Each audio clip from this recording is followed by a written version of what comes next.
స్వాగతం. వార్తల్లోని ముఖ్యాంశాలు.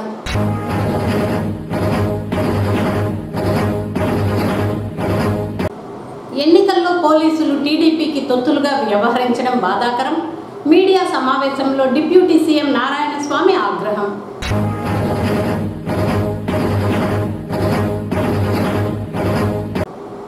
టీబీ రహిత సమాజ నిర్మాణంలో ప్రతి ఒక్కరూ భాగస్వామ్యం కావాలి. డిఎంఎన్హెచ్ఓ ప్రభావతి దేవి పిలుపు.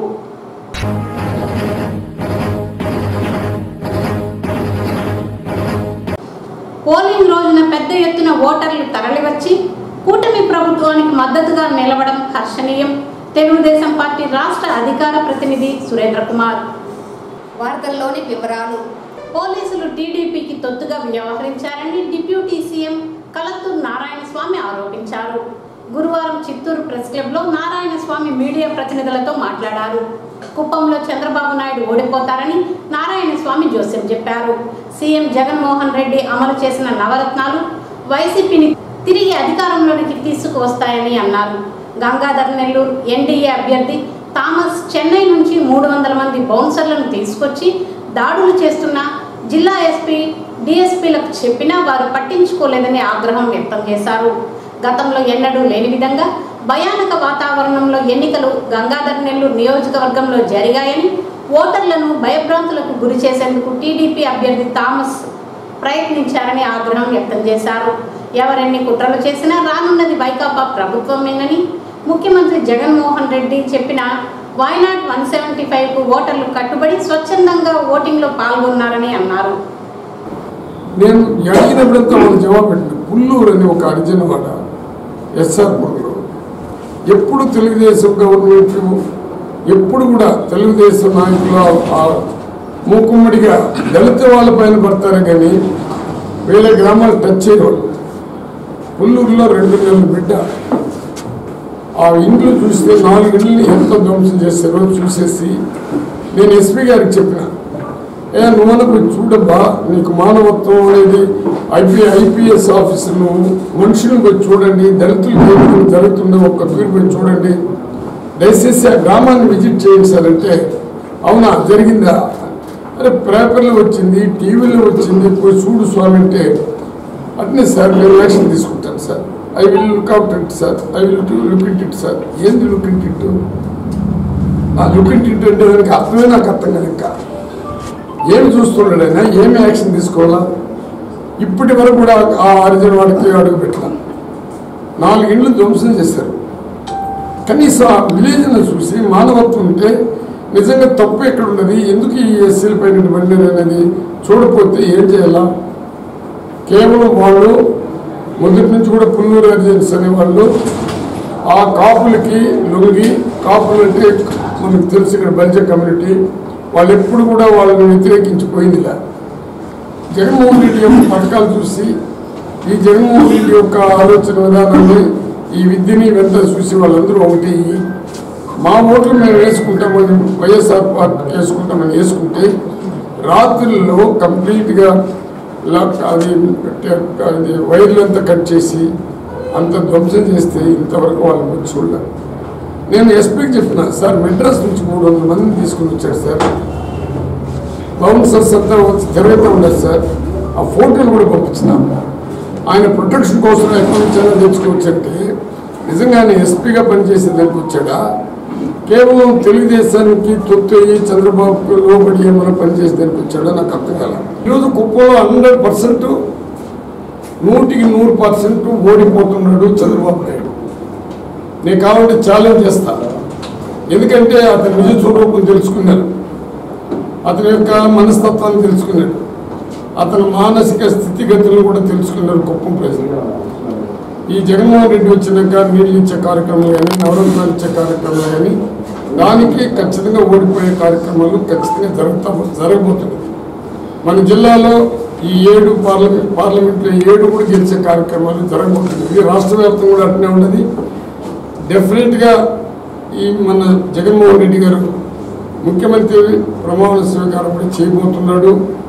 ఎందుకంటే లేడీస్ నవరత్నాలు అనేది ప్రతి పేదవాడిని కాపాడింది. విద్య అనేది ప్రతి పేద బిడ్డ ఇంగ్లీష్ మీడియం చదువుకోలేక ఒక ఆలోచన విధానం ప్రజలకు వచ్చింది. మళ్ళీ మళ్ళీ జగన్ వస్తే మాకు ఈ నవరత్నాలంతా కూడా ఇంకా ముందుకు తీసుకొని పోతాడనే ప్రేమ. 18,750 రూపాయలు ఇచ్చే వాళ్ళకి 37,000, 15,000 ఇచ్చే వాళ్ళకి 30,000, ఆ విధంగా డబుల్గా చేసి ప్రజల కోసం తప్పించే జగన్మోహన్ రెడ్డి మళ్ళీ మళ్ళీ మళ్ళీ గెలిచే కార్యక్రమం చేస్తుంది. చిత్తూరు తీసుకుంటే కూడా ఇక్కడ చిత్తూరు క్యాండిడేట్ కూడా తీసుకుంటాం. ఆయన చంద్రబాబు వచ్చి మాట్లాడాడు చిత్తూరులో. విజయనాథ్ రెడ్డిని ఎక్కడ పెడతావో చెప్పుకుంటాడు. విజయనాథ్ రెడ్డి ఎక్కడ ఉండాలో చెప్పుకుంటాడు. నువ్వు ఇచ్చిన క్యాండిడేట్ ఎక్కడ ఉన్నాడు, యా ఊరైనా, ఆయన ఏమైనా పేదవాడా, నువ్వు ఇచ్చిన ఎంపీ యా ఊరు, ఏ జిల్లా, వాళ్ళు ఏమైనా కూడుగుడ్లు లేని వాళ్ళ వ్యాపారాలు ఏమిటి, వాళ్ళ స్థితిగతులు ఏమిటి, కేవలం ఎన్ఆర్ఐ వాళ్ళకి డబ్బులు ఉండేవాళ్ళకి, డబ్బులు ఉండి కోట్లు ఉండేవాళ్ళకి, నియోజకవర్గానికి సంబంధం లేని వాళ్ళకి, ఇన్ని రోజులు ఈ నియోజకవర్గాన్ని చూడనటువంటి వాళ్ళకంతా మీరు టికెట్లు ఇచ్చి కేవలం దౌర్జన్యంతోనే గెలవాలా, డబ్బుతో గెలవాలా. చంద్రబాబు ఆలోచన ఏమంటే డబ్బు దౌర్జన్యంతో పేదవాడికి డబ్బు ఇచ్చి దౌర్జన్యం చేసి గెలుచుకోవాలని ఆయనకుంటే, జగన్మోహన్ రెడ్డికి నవరత్నాలు ఇచ్చినాము, నేను మీకు 5 సంవత్సరాలు మీ ఇంటికి మంచిగా ఉపయోగపడి ఉన్నా, మీకు అన్ని రకాలుగా నేను తోడ్పడి ఉంటే, మీ యొక్క వెల్ఫేర్ని నేను చూస్తుంటే, మీ బిడ్డలు విద్యావంతులు కావాలని ఆలోచించి మీకు అన్ని రకాలుగా నేను ఆర్థిక సహాయం గవర్నమెంట్ ద్వారా చేస్తుంటే నన్ను కాపాడండి, నాకు ఓటు వేయండి, దేవుడు ఉండడు, ప్రజలు ఉండరన్నారు. టీబీ రహిత సమాజ నిర్మాణంలో ప్రతి ఒక్కరూ భాగస్వామ్యం కావాలని డిఎంఎన్హెచ్ఓ ప్రభావతి దేవి తెలిపారు. చిత్తూరు నగరంలోని సత్యనారాయణపురం అర్బన్ హెల్త్ సెంటర్లో బీసీజీ వ్యాక్సినేషన్ కార్యక్రమాన్ని ఆమె శుక్రవారం ప్రారంభించారు. ఈ సందర్భంగా ఆమె మాట్లాడుతూ, ఈ నెల 16వ తేదీ నుంచి 18 ఏళ్లు పైబడిన వారికి, మధుమేహ వ్యాధిగ్రస్తులకి, టీబీ వ్యాధిగ్రస్తులకి, 60 ఏళ్లు పైబడిన ప్రతి ఒక్కరికి బీసీజీ వ్యాక్సిన్ ఉచితంగా అందిస్తున్నట్లు తెలిపారు. జిల్లా అదనపు వైద్య ఆరోగ్య శాఖ అధికారి డాక్టర్ వెంకట ప్రసాద్ మాట్లాడుతూ, జిల్లా వ్యాప్తంగా ఈ వ్యాక్సినేషన్ కార్యక్రమం నిర్వహిస్తున్నామని, సిబ్బందికి దీనిపై శిక్షణ పూర్తి చేశామని అన్నారు. ప్రతి హెల్త్ అండ్ వెల్నెస్ సెంటర్లో వ్యాక్సినేషన్ అందుబాటులో ఉంచుకొని ప్రతి గురువారం ఈ వ్యాక్సినేషన్ వేయాలని సూచించారు. టీబీ రహిత సమాజానికి ప్రతి ఒక్కరూ భాగస్వామ్యం కావాలని ఆయన పిలుపునిచ్చారు. ఈ కార్యక్రమంలో doctor Sai Sharmila, doctor Sirisha, Gunasekhar, George, Jayaram Naidu, UPHC సిబ్బంది పాల్గొన్నారు. ఇంట్లో ఉండే వాళ్ళు కానీ, పక్క ఇంట్లో వాళ్ళు కానీ, వాళ్ళందరూ కూడా వచ్చే అవకాశాలు ఉంటాయి. కాబట్టి దానికి తట్టుకునే శక్తి, రోగ నిరోధక శక్తి అంటాము. బాగా ఆరోగ్యంగా ఉండి బరువు సరిగ్గా ఉండేవాళ్ళు, షుగర్ వ్యాధి లేని వాళ్ళు, అలాంటి వాళ్ళకి టీబీ వచ్చే అవకాశాలు తక్కువ ఉంటాయి. అలా కాకుండా షుగర్ వ్యాధి ఉండే వాళ్ళకి ఎక్కువ టీబీ వ్యాధి వచ్చే అవకాశాలు ఉంటాయి. అదేవిధంగా బరువు తక్కువ ఉండే వాళ్ళకి కూడా టీబీ వ్యాధి వచ్చే అవకాశాలు ఉంటాయి. కాబట్టి గవర్నమెంట్ వాళ్ళు ఏం చేశారంటే, మనకి ఇప్పుడు మామూలుగా ఈ వ్యాక్సిన్ అనేది పుట్టిన వెంటనే ప్రతి బిడ్డకి ఇస్తున్నాము, టీబీ రాకుండా. అదే దాన్ని మళ్ళీ ఇంకొక రోజు మీరందరూ కూడా వేయించుకునే ఉంటారు. ఇది దాదాపు ఎన్ని సంవత్సరాల నుంచి ఉంది బీసీజీ వ్యాక్సిన్? 19. రాష్ట్రంలో రాక్షస పాలనతో విసుగు చెందిన ప్రజలు పోలింగ్ రోజున పెద్ద ఎత్తున తరలివచ్చి తమ ఓటు హక్కును వినియోగించుకుని కూటమి ప్రభుత్వానికి మద్దతుగా నిలిచారని టీడీపీ పార్టీ రాష్ట్ర అధికార ప్రతినిధి వెంకటెల సురేంద్ర కుమార్ తెలిపారు. ఈ సందర్భంగా ఏర్పాటు చేసిన మీడియా సమావేశంలో ఆయన మాట్లాడారు. గతంలో ఎన్నడూ లేని విధంగా ఓటర్లు తమ ఓటు హక్కును వినియోగించుకోవడం చాలా సంతోషంగా ఉందన్నారు. దీన్ని బట్టి చూస్తుంటే రాష్ట్రంలో కూటమి ప్రభుత్వానికి 2024 ఎన్నికల్లో గెలుపు తథ్యమని జోస్యం చెప్పారు.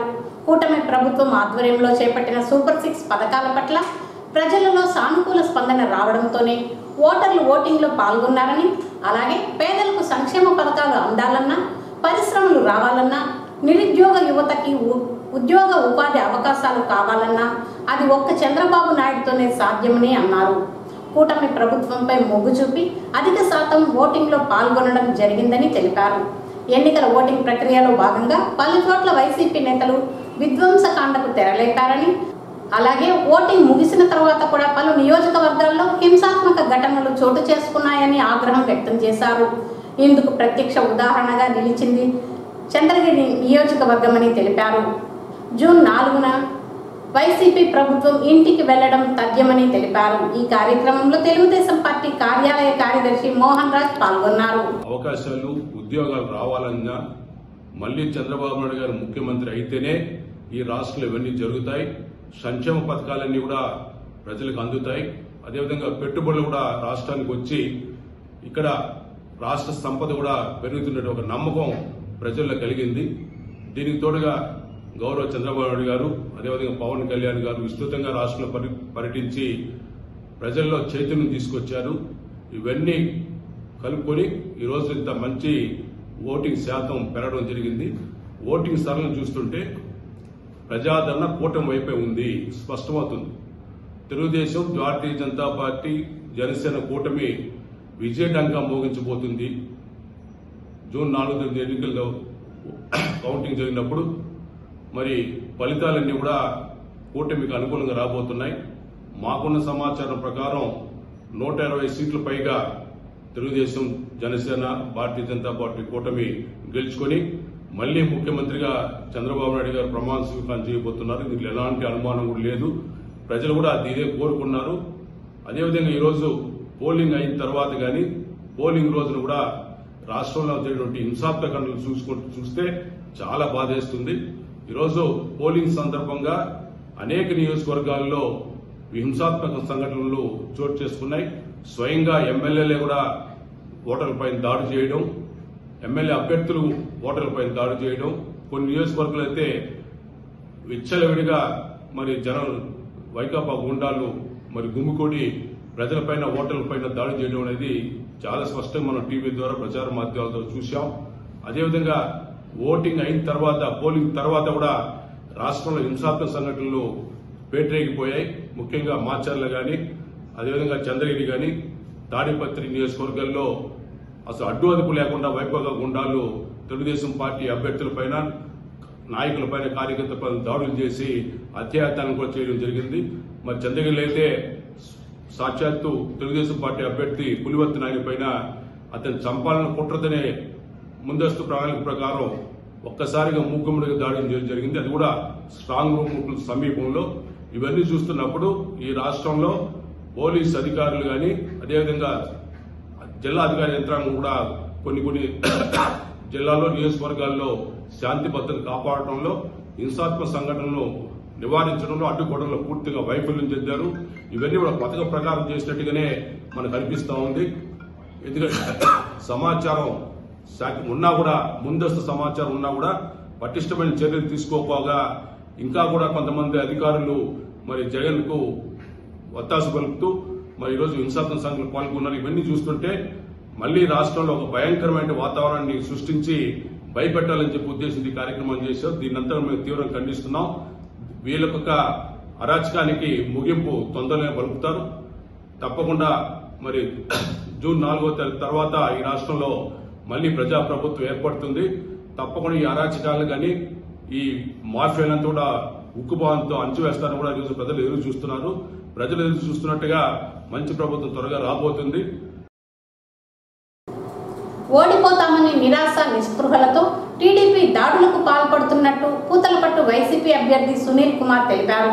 గురువారం చిత్తూరు ప్రెస్ క్లబ్ లో జెడ్పీ వైస్ చైర్మన్ ధనంజయ రెడ్డితో కలిసి సునీల్ కుమార్ మీడియాతో మాట్లాడారు.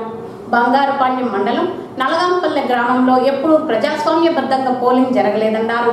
మొదటిసారిగా జగన్మోహన్ రెడ్డి చేపట్టిన పథకాలకు ఆకర్షితులై దళితులు, బీసీలు ఓటు వేశారని, అది ఓర్వలేక అగ్రవర్ణాల వాళ్ళు దాడి చేస్తున్నారని, పోలీసులు ప్రేక్షక పాత్ర పోషించారని డాక్టర్ సునీల్ కుమార్ తెలిపారు. టీడీపీ ప్రజాస్వామ్యాన్ని కూని చేసిందని, వైసీపీ ఏజెంట్లపై టీడీపీ దాడులకు పాల్పడిందని ఆరోపించారు. టీడీపీ వారు ఎన్ని కుయుక్తులు చేసినా వైసీపీ అధికారంలోకి రావడం ఖాయమన్నారు. ఈ మీడియా సమావేశంలో జెడ్పీ వైస్ చైర్మన్ ధనంజయ రెడ్డితో పాటు వైసీపీ నాయకులు, కార్యకర్తలు పాల్గొన్నారు. అక్కడ ఎప్పుడు కూడా ప్రజాస్వామ్యంగా ఎన్నికలు జరగల. మీరు కావాలంటే గూగుల్లో కానివ్వండి, గత 2014 ఎన్నికల్లో కానీ, 2019 ఎన్నికల్లో కానీ, అంతకుముందు ఎన్నికల్లో నల్గాంపల్లి బూత్ యొక్క ఓటింగ్ సరళిని కానీ మనం కానీ పరిశీలిస్తే ఏ రోజు కూడా అక్కడ దళితులను కానివ్వండి, బీసీ గారిని కానీ, ఇతర కులస్తుల్ని ఓటు వేసిన పాపాన పోలేదు. వాళ్ళని బూత్లో కూడా రానివ్వకుండా వాళ్ళ ఓట్లను మీరే పెరుక్కొని వేసిన సందర్భాలు ప్రతిసారి జరిగేది. దాదాపు 2000 ఓట్లు తెలుగుదేశం పార్టీకి వస్తే 9 ఓట్లు నాకు 2014లో పడ్డాయి. అంటే వన్ సైడ్గా పడినటువంటి బూతుల్లో ఈరోజు గొడవలు జరిగాయంటే అర్థం ఏంటి? ఈరోజు అక్కడ మా క్యాడర్ రెడీ అయింది. ఆ జరుగుతున్నటువంటి ఏదైతే గతంలో జరుగుతున్న వాటికి విరుద్ధంగా ఈరోజు అక్కడ ఒక సైన్యం రెడీ అయింది. జగన్మోహన్ గారు రావాలి, జగన్మోహన్ గారికి పరిపాలన కూడా ఈ యొక్క పంచాయతీలో కూడా అందాలి అని చెప్పి ఈరోజు అక్కడ ఒక సైన్యం ఏర్పడింది, కూర్చున్నారు. ఈరోజు మొదటిసారిగా నల్గాంపల్లిలో ఉన్నటువంటి దళితులు, అలాగే బీసీలు, మైనారిటీలు ఈరోజు ఓట్లు వేశారు. దాన్ని జీర్ణించుకోలేక 7 గంటల ప్రాంతంలో పోలింగ్ అంతా అయిపోయిన తర్వాత 7 గంటల ప్రాంతంలో బంగారుపాలెం నుంచి కానివ్వండి, గుంటూరు నుంచి కానీ మీరు మీ జనాలంతా పోగేసి అక్కడ గొడవకి వీధి మొదట్లో నించున్నారు. ఇప్పుడు వీరు ఆ వీధుల నుంచి వాళ్ళ గ్రామంలోకి వెళ్ళాలంటే అదే వీధుల నుంచి వెళ్ళాలి. మరి అదే వీధుల నుంచి వెళ్ళాలన్నప్పుడు మీరు అక్కడ కాపు కాసి మీరు దాడి చేసి ఈరోజు అక్కడ ఆ మనిషికి మీరు చూడండి ఎంత మీరు చేసిన దాడి వల్ల తల మొత్తం కూడా నుదురులో గాయం జరిగి సిఎంసికి వెళ్ళాడు. అతను మీరు గాయపరిచిన తర్వాత ఈరోజు అతను ఏం చెప్తున్నారు మీరు? అతను అతని పేరు హరికృష్ణ, అతనికి బోన్ ఫ్రాక్చర్ అయింది. ఎంత సిఎంసీలో ఈరోజు ఆపరేషన్ కూడా జరిగింది బ్లడ్ క్లాట్ వాళ్ళని పెట్టి. మీరు అక్కడ దాడి చేసి బయటకు వచ్చి ఏం చెప్తున్నారు? మేము ఆత్మరక్షణ కోసం మీరు బంగారుపాలెం నుంచి నల్గంపల్లికి పోతారా? మీరు బంగారుపాలెంలో ఉండాల్సిన వ్యక్తులు నల్గంపల్లికి వెళ్ళి మీరు ఆత్మరక్షణ కోసం మేము అక్కడ కొట్టామని చెప్తున్నారా? మీరు కారద్దాలు పగలగొట్టి పగలగొట్టిన దానికే మీరు బాధపడిపోతున్నారంటే కారద్దాలు పగలగొట్టింది మీరు కాబట్టి కంప్లైంట్ ఇచ్చాము. ఈరోజు ఇక్కడ ఉన్నటువంటి ఎస్పీ గారు లాస్ట్ మూమెంట్లో వేయించింది ఎవరు? మీ యొక్క అండదండలతో కేంద్ర ప్రభుత్వం యొక్క చదువుతోటి ఈసీ వేసిందండి. ఎలక్షన్ కమిషన్ వేసినటువంటి వ్యక్తి అతను ఎస్పీ గారు.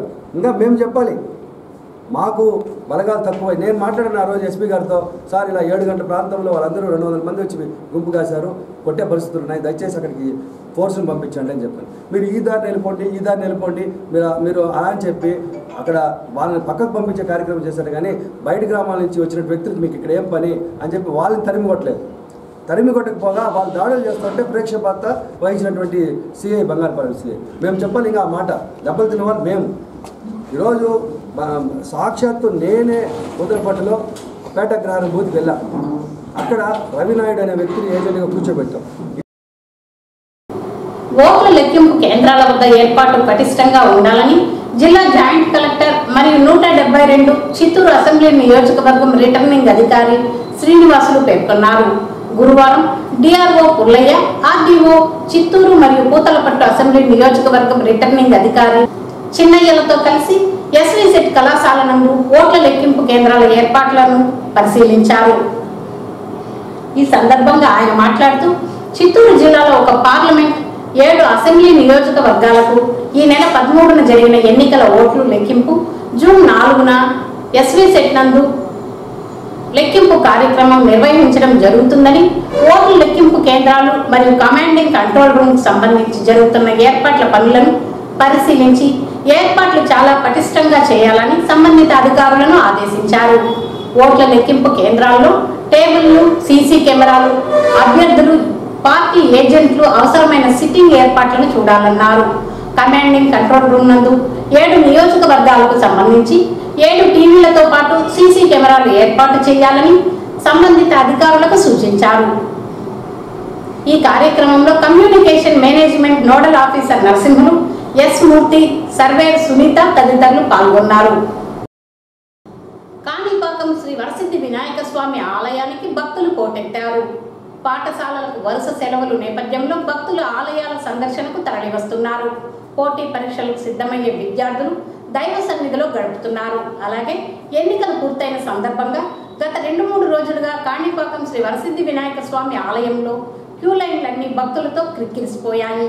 ఎండలు మండుతున్నా భక్తులు ఉదయం నుండి సాయంకాలం వరకు దైవ దర్శనాలకు తరలివస్తున్నారు. దీంతో ఆలయాలన్నీ భక్తుల రద్దీతో కిటకిటలాడుతున్నాయి.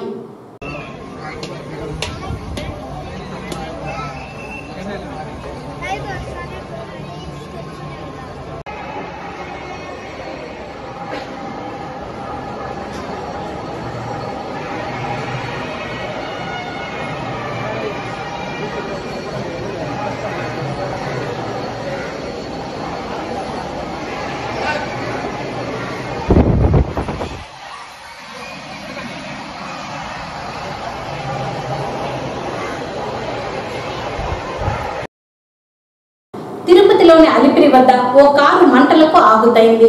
అలిపిరి గరుడ సర్కిల్ వద్ద కారులో ఒక్కసారిగా మంటలు చెలరేగాయి. దీంతో అప్రమత్తమైన కారు డ్రైవర్ వాహనాన్ని పక్కకు నిలిపేశాడు. వెంటనే డ్రైవర్తో పాటు కారులో నుంచి భక్తులు బయటకు పరుగులు తీశారు. ఆ తరువాత పెద్ద ఎత్తున మంటలు చెలరేగడంతో కారు పూర్తిగా దగ్ధమైంది.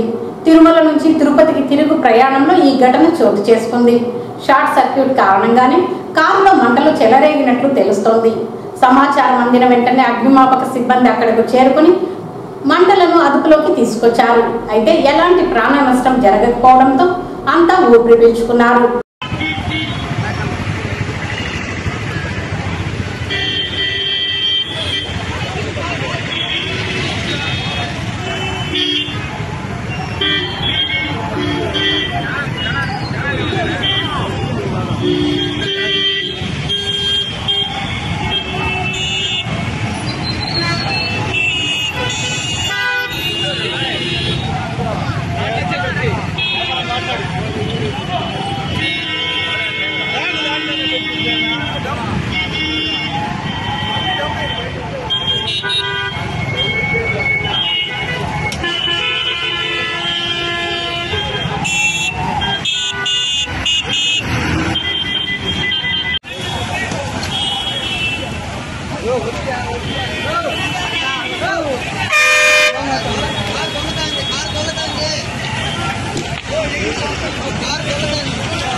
ఈ వార్తలు ఇంతటితో సమాప్తం. నమస్కారం.